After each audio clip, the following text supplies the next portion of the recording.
Hey guys, this is Rick at Tasty Guitar. Well, learning to put accents on beats 2 and 4 is a crucial skill every rhythm guitar player must have. And it's not something that's so difficult to do if you're just kind of strumming a rhythm. It really helps to propel the groove and make it dance. But what if, say, you were playing a solo piece and you want to put fills to link up and connect your chords? In this case, it's a little bit more difficult, but if you don't do it, it seems like the bottom drops out and you don't have a groove. Today we're going to be working on this on a fairly simple 4-measure guitar piece. I'm going to demonstrate it without the accents, with the accents, and come back and break it down fully. Be sure to come by TastyGuitar.com to get the free tab for this lesson by subscribing on the bottom of the homepage, and check out membership at Tasty Guitar, where you get interactive Soundslice TAB, backing tracks, live workshops, feedback on your playing, and so much more. Tune up and let's get started. All right, guys, the first thing I'm going to do here is play through this 4-measure example here. The chord changes are A minor to G, F to C, but I'm going to play it without any backbeat accents on 2 and 4. Let's go ahead and hear what that would sound like.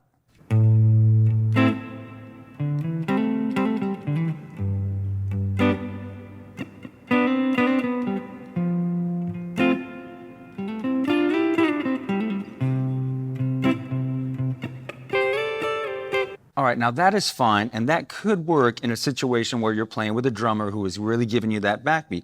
But if you are playing solo, you're definitely going to need to provide that backbeat yourself. Now I'm going to play that same example, and I'm going to put the accents on 2 and 4. Here's what that's going to sound like.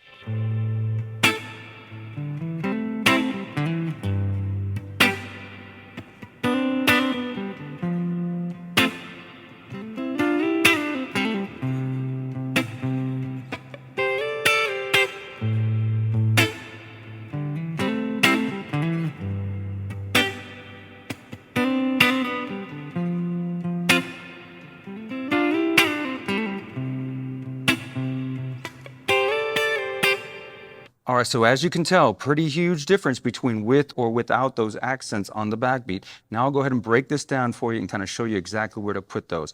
Now I'm starting this just on an A minor bar chord here at the 5th fret. And there is your accent right on beat 2. 1, 2. I'm kind of cutting that off. Then on beat 3, moving from the D note to the E note. Then hammering on from that index finger there to the 3rd finger at the 7th fret on the D string. So the first 3 beats. Now on beat 4, you're going to accent again, and it's on that same hammer-on, but you really need to lay into it. So I'm going to kind of do this skank style, meaning I'm going to come really from out here, making sure everything else is muted beyond those 2 strings. Back down to the index finger barred at the 5th fret. Finish that off by hammering on from the D to the E. So here's the entire measure. In measure 2, going to go down to a G bar chord here at the 3rd fret, hit the bass note, followed by the chord heavily accented on beat 2.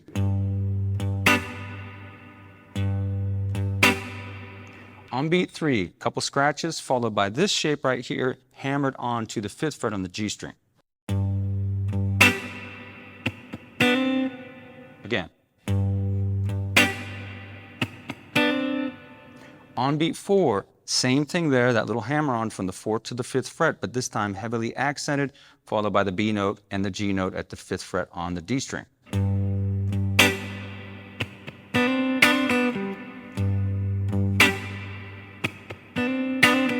Also, take a look at the side view here so you can just see how much momentum I'm getting with this strum here on that accented stuff.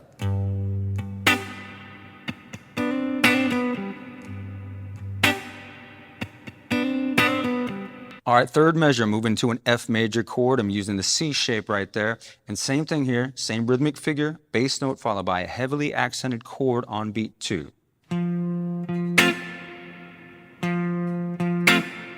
On beats 3 and 4, really nice fill here using intervals of thirds. I'm going to play this without the accent first.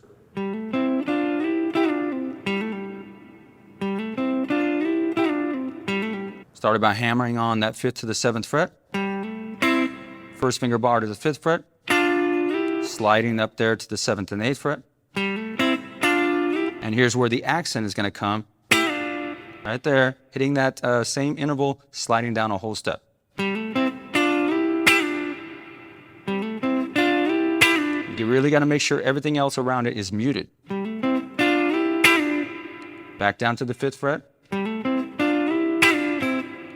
And then hammering and pulling off at the 5th to 7th. Moving into the last measure here, C bar chord down at the 3rd fret, starting off exactly the same as we've been doing in every measure, except now I'm going to hit a couple more bass notes with this one.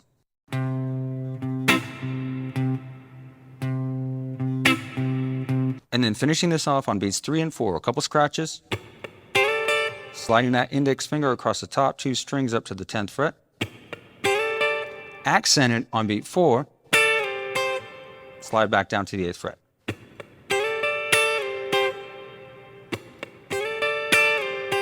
So the final measure.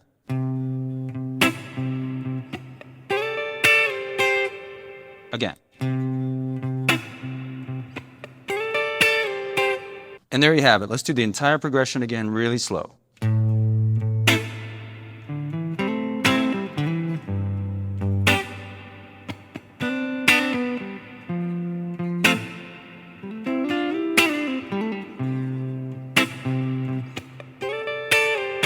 So pretty much any time that I'm playing solo and I want to play some fills in between my chords, I'm definitely trying to keep that backbeat established by putting heavy accents on 2 and 4.